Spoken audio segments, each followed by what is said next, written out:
Hey, this is Sting from NextLevelGamer. I'm going to be doing a video review on a PlayStation 3 exclusive Uncharted 2 Among Thieves by Naughty Dog. Uncharted 2 is released on October 13, 2009 and has been available in the multiplayer beta for several months. I just want to let you know we do have some in-game footage, so if you don't want to see it, I recommend don't watching it. Right now we're in the menu system for the game. It has some unique features. One's the chapter selection, just like a DVD movie. Once you've watched it, you can go back and choose whatever chapter you want, and it'll show you what treasures you collected so you can see which ones you missed and go back and get them. Also is within the options for the game. You've got the difficulty setting. I got normal setting right now. That's what I beat the game on. I found it to be a moderate challenge compared to the first game. It's probably about the same really as normal in the first game, but if you have no experience from the first game and you're jumping into Uncharted 2, I recommend maybe scaling it down a bit. Game hints are something pretty big. It doesn't look big, but there's lots of puzzles in this game. If you don't want to see spoilers for the puzzles and it tells you what ledge to jump on in order to help complete the puzzle, then turn those off. It kind of takes away from the puzzle experience, and it's not something that everybody's going to want to see. You can change the display for the TV, which is great. Audio is something pretty big. You might want to not skip this feature. It's the format. If you don't have a DTS 5.1, I recommend changing it. I left it on there. I like the surround sound. It's great. My receiver can support it, so just make sure you've got what you can support up there. Also, you got languages in the Twitter mode. Twitter's not supported right now due to some problems earlier in the beta. I'm sure it'll be turned on eventually. Something pretty big is the gallery. It lets you open up some artwork and some bonus featurettes, which is really nice. These things can be opened up from within the game store, and it's not like a money store. It's actually like a wallet store, an in-game wallet. So when you earn trophies, you earn money, and when you can use that money to unlock certain things, such as those artwork or featurettes. I've got the skins, weapons, render modes, bonus movies, art galleries, and tweaks.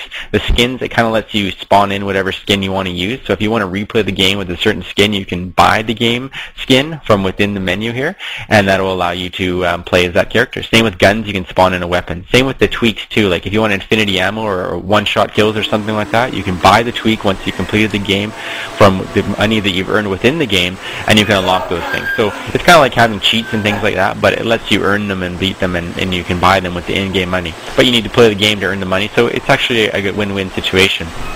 With this here, I'm going to show you the very first level. When you start the game, it has a cinematic trailer, which is actually the same trailer that you get when you download the trailer before the game even came out, and then it leaves you hanging on a cliff here.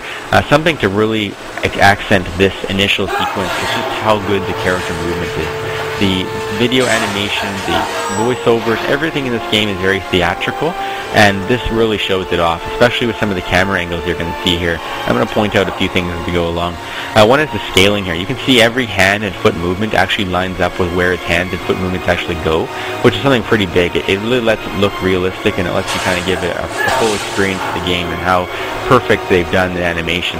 And it's really good. And you're going to see the camera angles change. Some of them is me changing it to get a better view of what I'm trying to do, but most of the time when they change suddenly, it's the camera within the game changing in order to give you a better view of what's actually happening as far as a theatrical standpoint. And you're going to see here something.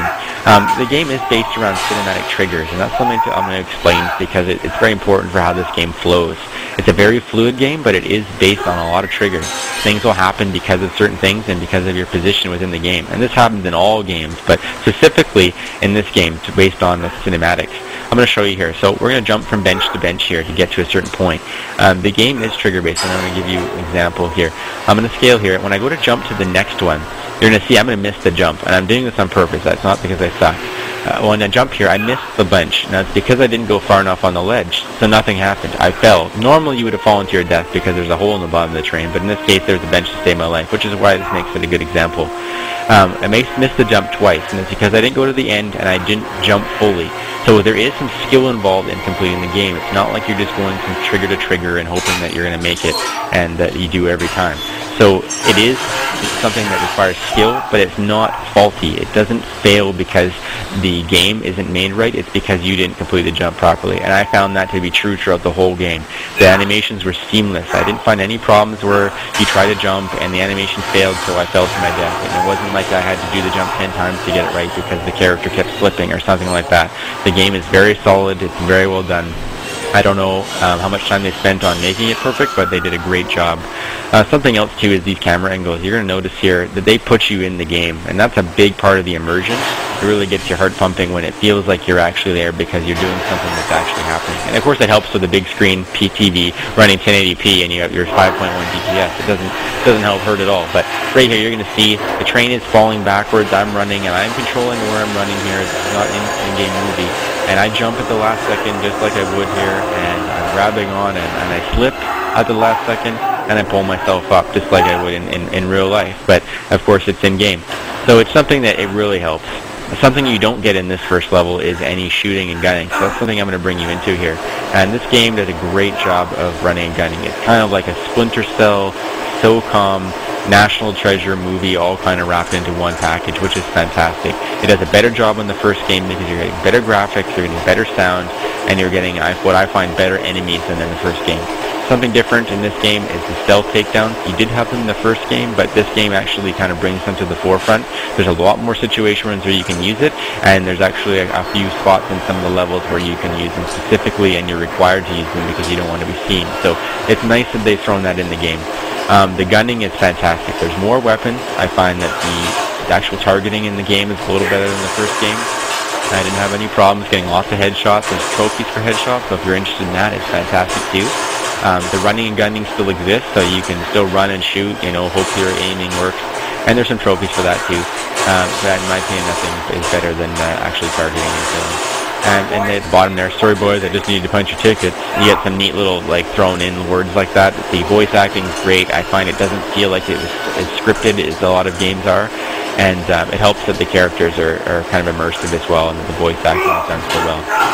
And in here it's something different. This is the combat system. It's kind of like a punch, evade, punch almost every single time. However, it's not quite as fulfilling as the combo system was from the first game. It's not like Mortal Kombat or anything, but at the same time, it's not as fulfilling as the first game. It's a bit of a downfall. I'm not 100% sure why they did that exactly, but I guess it does make it a little more seamless. But they did do great environments, such as me throwing that guy off the train. Up here, we're going to throw a guy against the box. I found that it does use their environment a little better than the first game. You're throwing guys into ledges and into walls and things like that. And you can see here, you got punched right up against the box. They did a nice uppercut. It worked really well. For those of you unfamiliar with the game, we've got black and white screen here because I almost died. Red there at the top shows my damage direction indicator. And you can see here there's some choices. The game allows you to either jump onto the next cart, take out the turret that way. I could scale up those yellow ladders that are there, or I could try to lob some grenades. I chose a headshot distance method. It worked pretty well.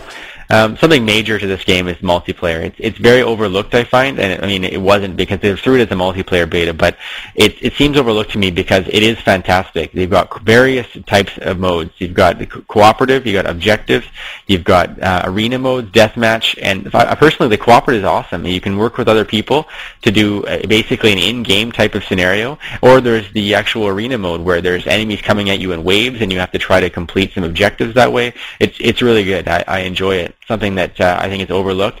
Big thing about it is that you have a profile. You can actually choose upgrades, or they call them boosters, for each of your character. So you can use that in-game money you've earned to buy a booster that you have to unlock within the game.